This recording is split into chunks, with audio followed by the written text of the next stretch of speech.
It is officially draft month, and there is a lot to discuss. Welcome back to the Empire State Sports Report. I'm your host, Adrianna, and make sure you guys hit the subscribe button because I've got a lot of draft content coming your way, starting with today's episode. Then later this week, I have an episode with Joe DeLeone coming out. He is a college football and NFL draft analyst, and for 30 minutes, we just go through a ton of positions, the players that we want on the Giants, where the best fit for them is, and all sorts of different draft stuff. So make sure you guys hit the subscribe button so you can listen as soon as that comes out later this week. But today is obviously draft things. So we're going to talk about some top 30 visits that we know the Giants have had so far. We are going to talk about the Colorado Pro Day and the 14 different personnel that the Giants sent there, which is crazy.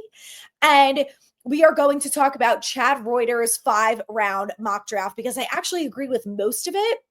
And I want to talk about some of the players that he has the Giants drafting. So let's start with those top 30 visits. So as of right now, we know that the Giants have brought in 2 players, and we're going to talk about Abdul Carter in a second. So they met with Florida State defensive lineman Joshua Palmer. He's 6'3", 305 pounds.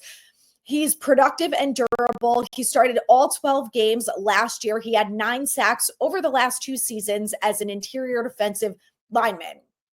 He is likely to be a day 2 pick, but could be a really good depth position for the Giants. They also brought in Oklahoma State running back Ollie Gordon II. So he is 6'1", 226 pounds. And one of the comparisons that they have is to Washington's Brian Robinson Jr., who, as Giants fans, I know we are all familiar with. And also, according to Giants Wire 2, they say that he would perfectly complement Devin Singletary and Tyrone Tracy Jr.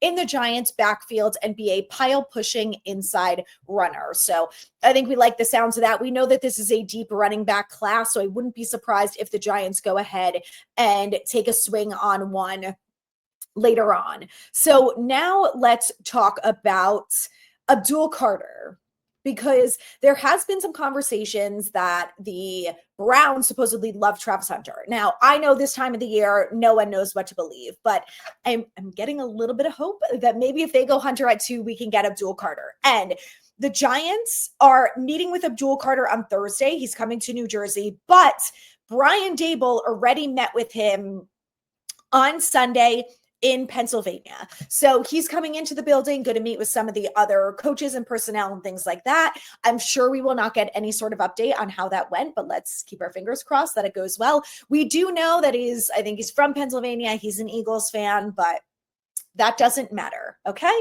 He can be a Giants fan, and he will be if he's drafted by the Giants. So he'll have to get over that. But more top 30 visits are coming this week, probably next, all the way up until the draft. So stay tuned as we hear about more of that. Let's talk about the Colorado Pro Day, because the Giants sent 14 people, okay? And one of them was Brian Daboll, who I know, you guys probably know this, said that he doesn't love pro days. He likes the more private workouts because they're more intimate. And, when Jordan and I were talking about this last week, if you guys didn't listen, make sure you check that out, because Jordan and I had fun and we covered off on a lot of stuff. Jordan Ranon, I always want to say Ranon. It's a Ranon from ESPN. You guys know him, Giants beat writer. But we talked about the fact, what Daboll is like with the quarterbacks. And he said that, Daboll is very involved with all of the quarterbacks in every draft. He's texting them, he's asking them questions, talking about offenses and plays and this and that. So he's very involved, which we love to hear. So I thought it was interesting, and I guess it now makes sense. So that's why he ended up going to Colorado for the pro day. So from the football operations team, they had Joe Shane, Brandon Brown, Tim McDonald, Dennis Hickey, Jesse Armstead. Coaches, Daboll, Shane Bowen, Mike Kafka, Shea Tierney, Mark Manuel, Mike Groh, and Chad Hall. And then lastly from scouting was Hannah Burnett. So a lot of people there. Obviously, Colorado, besides having the quarterback Shedeur Sanders, they also had Travis Hunter. They had Shiloh Sanders. There were a couple other players that were in the building. And, when we talk about weighing pro days compared to, everything else when you're analyzing a player before the draft, in my opinion, this is how I weigh the pro days. They are a very small part of it. And the way I see it is that you should, especially as a quarterback, have a great pro day. There is nothing that should make your pro day be a disaster. There's no weather. You're indoors in a controlled environment. There's no defenses. You're not worried about learning about the defensive team that you're going against. You don't have to worry about star players. You don't have to worry about quarterbacks getting a hand on the ball and making a pass deflection. You don't have to worry about reading the defenses. There's no audibles being called to the line of scrimmage. Like, there's nothing to affect your pro day. So in my opinion, you should have a good pro day. And if you had a really bad day, while I understand that everyone has bad days, I think that if you have a really bad day at a pro day, that should be weighed more heavily than if you have a great day at a pro day. It's your wide receivers. Everything for the most part is under your control. You should have a good pro day. That's how I feel. You guys let me know if you feel otherwise. But Shedeur Sanders had a great pro day. He was 58 of 63, which I thought was hilarious that someone was keeping track of stats at a pro day. I think it might be the first time I've ever seen that, but he overall looked great. I was happy with what I saw from him. I was able to sit and watch most of it. And, he threw really nice deep balls. He was very accurate, good precision. What was I going to say? I don't know. He did a nice job with the wide receivers. It'll come to me in a second. But I just felt like overall he had a great day. Travis Hunter ended up running routes, even though he wasn't supposed to, and he looked great. And they attributed the 5 incompletions to drops on the wide receiver, not on the quarterback. Listen, if he's going to be the Giants quarterback, he'll get used to drops. That's one thing we all know. Whether it's an incompletion on the wide receiver or a bad target for the quarterback, it's unfortunately par for the course, especially with the Giants. So overall, like I said, I think that the pro days are good. They're fun to watch, especially if you're a fan. I like to just kind of see what's going on. I saw I'm going to call them that from now on. Shane and Dable interact with Hunter and Sanders. And I think from the coaching perspective, that's probably one of the things that are most important about the pro day is that you get to see these guys in their own environment. You get to have one-on-one conversations with them. You get to see how they react if the wide receiver drops the ball or if they get a bad hand on it or something like that. So, anyway, I thought it was interesting. And I think overall it was a good day, and everything that I've seen from the reports and things from the analyst also said that it was a good day for Shedeur. So I liked what I saw. The one thing I will say that I was a little concerned about is some of the shorter throws, like 5 or 10 yards, were not tight spirals. And I know that some people have been attributing that to arm strength, but some of his deep balls, most of his deep balls that I saw were perfect. So I don't really know what to attribute that to be honest, but it did make me a little concerned because, like I said, there's nothing to affect that. There's no wind, no snow, wet balls. Like, there's nothing that should make you have an issue throwing a 5-yard pass. So it could be that he just got a bad hand on it. And look, in the NFL, those things are going to happen. I don't expect every single throw from every quarterback to be perfect. It doesn't work like that. But I was a little like, maybe I should mark that down as a note, that type of thing.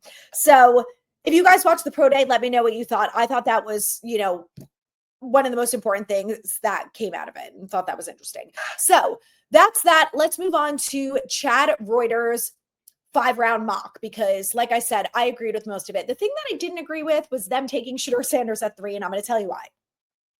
There's a lot of reasons.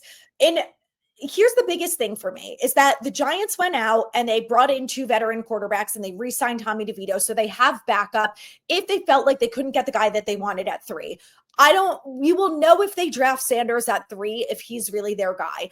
But everything that Joe Schoen has said, the moves that they have made, the fact that they signed 2 veteran quarterbacks, the fact that he has been very adamant about, we don't want to feel like we're backed into a position and have to draft a quarterback. The fact that last year, the Malik Neighbors value was higher over JJ McCarthy after they so-called loved him or fawning over JJ McCarthy the whole offseason. I'm getting the same vibe about Shedeur Sanders this year.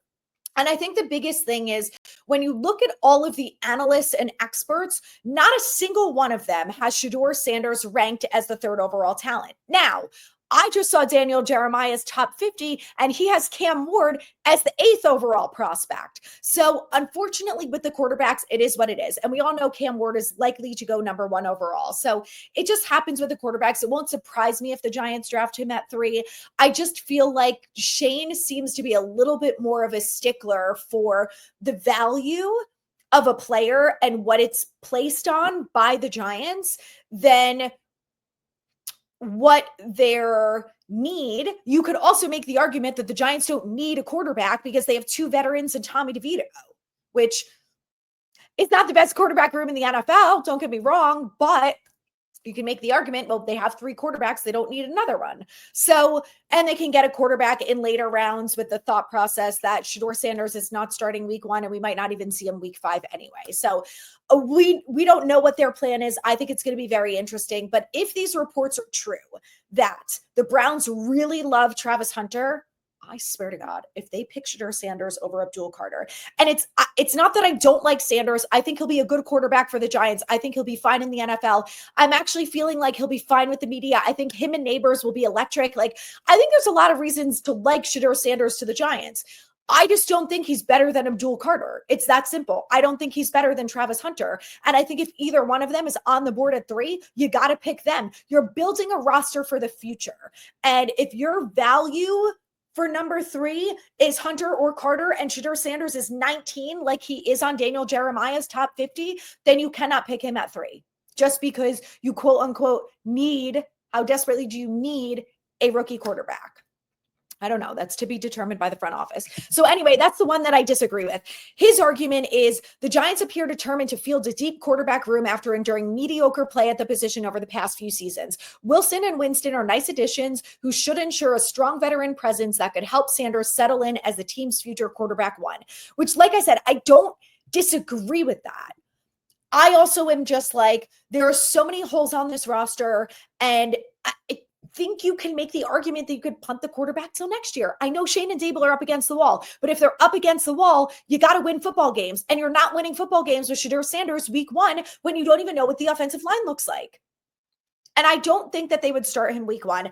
I do think that they could say, well, yes, our backs are up against the wall. We're going to start with Russ Wilson. But if Russ Wilson looks like shit by week 6, then we're going to put the rookie quarterback in and we're going to sell John Mara on, well, he's a rookie. He has things to learn, but let's see how he does. You know, the defense is looking better. The offensive line is blocking. The quarterback's holding us back. Let's see what the rookie can do. Sure, you can make that argument too. I am sure that Joe Schoen has made multiple arguments to John Mara about what they will do at 3. Conversations that unfortunately I am not privy to, so I don't really know, but you know, we'll find out in a couple weeks. Next up at pick number 34, he has Tyler Booker, interior offensive lineman from Alabama. I know some of us are scarred from Evan Neal and offensive lineman from Alabama. I am not totally against it. I do think there are some good offensive linemen in the draft, and I don't hate picking an offensive lineman that early, especially if he is best player available. So he's played left guard, left tackle, and right guard during 3 years in Alabama. He's 6'5", 321 pounds. He was named first team all SEC by the AP for the last 2 years. Now, we all know how Joe Schoen and I feel about the SEC, and that it is the closest division to the NFL. So I could totally see them taking a swing on another Alabama offensive lineman. Booker has really good experience. He was also selected as the second team All-American after 2024, after not allowing a single sack across nearly 400 pass block snaps. That is what I'd like to see. So I like that pick.